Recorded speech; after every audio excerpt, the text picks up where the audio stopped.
Meron pong kumakalat na video itong si Naoya Inoue na nakikipag-sparring po sa isang Filipino at sumagot dito si John Riel Casimero. Pag-uusapan natin yung kanyang tunay na sagot. Ano, may sagot siya sa YouTube pero meron din siyang sagot kasi nagpadala rin po siya or meron na rin siyang ka-training partner na mga Hapon.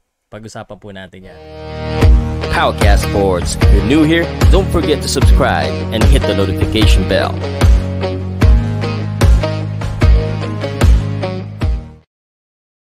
Alam nyo na, basta General Casimero, pati bahay nyo at kapitbahay nyo. Anyway, shout out sa sportsplus.ph. Yan po yung ginagamit ko na app. I just wanted to let you know na according to my sources, itong nasa picture natin, ito po ay dalawang boksingero na makaka-training po ni Casimero doon sa kanyang training sa Ormoc, sa Leyte, no? Sa Leyte. So, ang pangalan po niyan, ito po yung pangalan.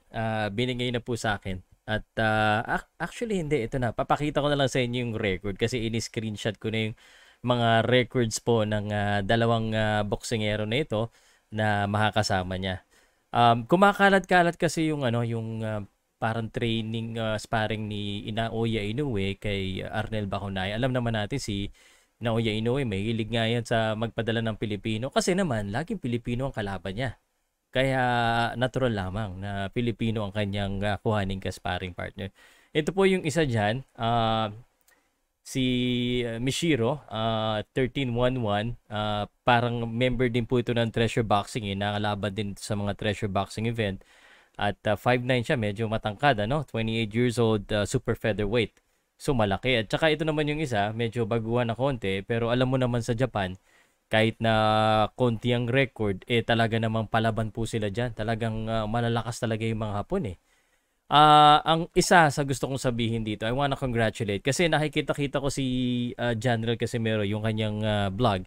Nagulat ako dami ng follower. Feeling ko talaga darating ang araw na mas marami pa tong follower sa akin at saka mas lalaki pa. Lalo na, kinig ka, lalo na kung matalo niya si Naoya Inoue. Or makalaban lang niya. Pero lalo na pag matalo niya kung maglalaban po sila kung kailan.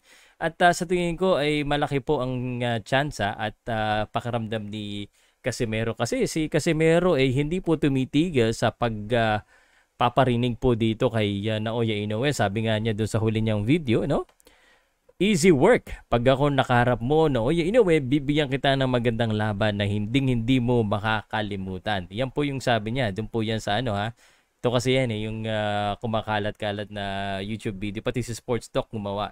Siguro ito lang po yung masasabi ko, kasi kahapon may nagtanong din sa akin. Ayun, shoutout ko pala. Shoutout! Nagpa-shoutout siya ito po yung sinakyan kong grab kahapon, si Jarrell Tusoy Beljamin. Jarrell Tusoy Beljamin, shoutout din kay BD Kings. Galing ako sa PBA draft and nagtanong siya kay Casimero, "Sir, tuloy na ba yung kay Naoya Inoue?" Karamihan ng mga fan talagang ang inaabangan nila Naoya Inoue versus Casimero. Sabi ko, malamang mangyari. Pero ito ang dapat hindi kalimutan ni Casimero. Kailangan, syempre, talong niya si Uguni. Dito po sa laban na ito, sa tingin ko mananalo siya, pero bawal na bawal matalo dito. Nakakaya pag matalo dito kay Uguni.